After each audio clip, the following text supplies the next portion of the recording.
За пръв път в България беше един от най-нашумелите днес в света хуманитарни водачи Шри Рави Шанкар. 3 поредни години той е сред номинираните за Нобелова награда за мир. Известен е като човекът, който побеждава стреса и затова го наричат гурото на антистреса. В изградената от него световна мрежа от центрове на фундацията му "Изкуство да живееш" са въвлечени повече от 20 милиона души в 145 страни. У нас тя действа активно от 5 години и близо 10 000 българи са преминали през курсовете им, а сега хиляди го видяха за пръв път на живо.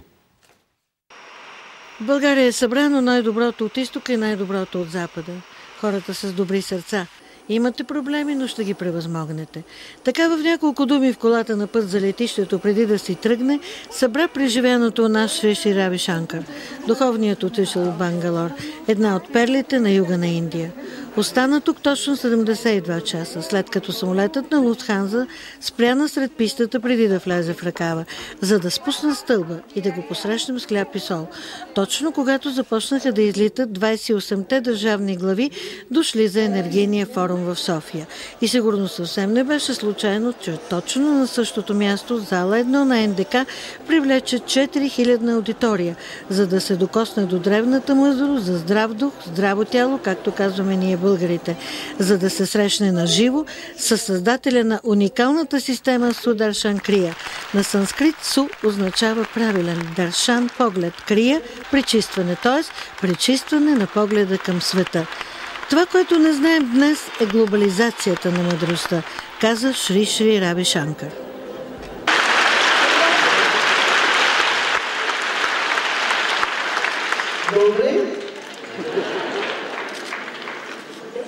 Залата общува като един непринудено с Шри и колкото и да е невероятно се сля с него в безмълвие в 25-минутна медитация.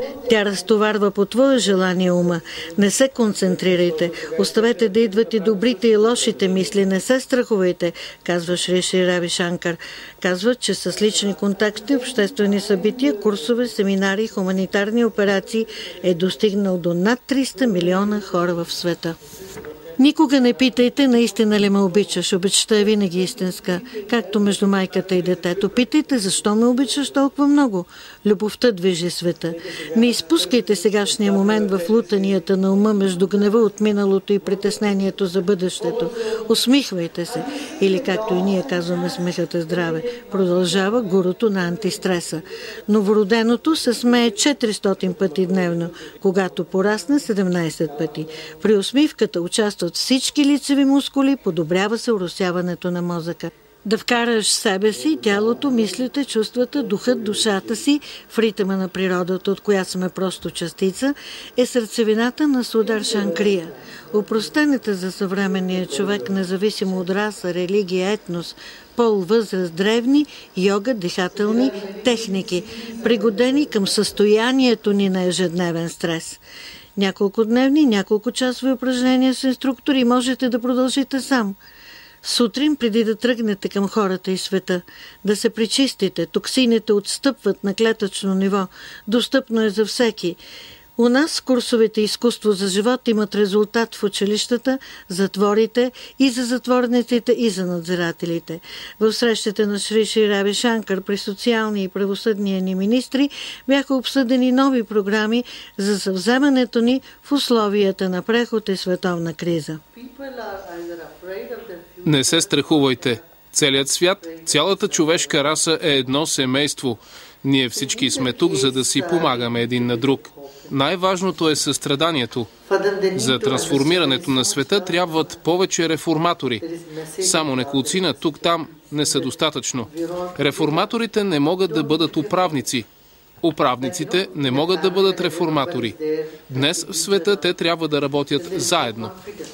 Младите хора имат много проблеми днес. Основната причина е стресът. Не знаят какво да правят. Не ги учат нито в училище, нито у дома. В нашите програми ги освобождаваме от стреса и ги зареждаме с повече положителна енергия. Правите курсове за лишени от свобода, за младежи и самотни майки, за хора, които са преживяли конфликти и войни. Идвало ли ви е на ум да организирате курсове за управляващи? Повечето от тях разбират какво трябва да се направи, но не знаят как. Имаме такъв случай. В Мозамбик Световната банка спря парите, докато всички, и управляващите, и опозицията, не минаха курсовете "Изкуството да живееш". Имаше поразителни резултати. Дадоха им парите. А в Етиопия след такива курсове ме поканиха да говоря пред парламента. Шри Шри Рави Шанкар, който се очаква да посрещне 53-я си рожден ден на Судра Шанкрия семинар в Германия на 13 май, видя на алтаря в катедралния ни храм Александър Невски до апостолите символите на кравата и лъва заедно, както е в индуистските храмове, като предсказание, че един ден те могат да съжителстват в мир. За такава реалност в днешния свят работи и Световната доброволческа мрежа на Шри Шри Рави Шанкар. В книгата си за това хилядолетие имате специална глава за Исус Христос.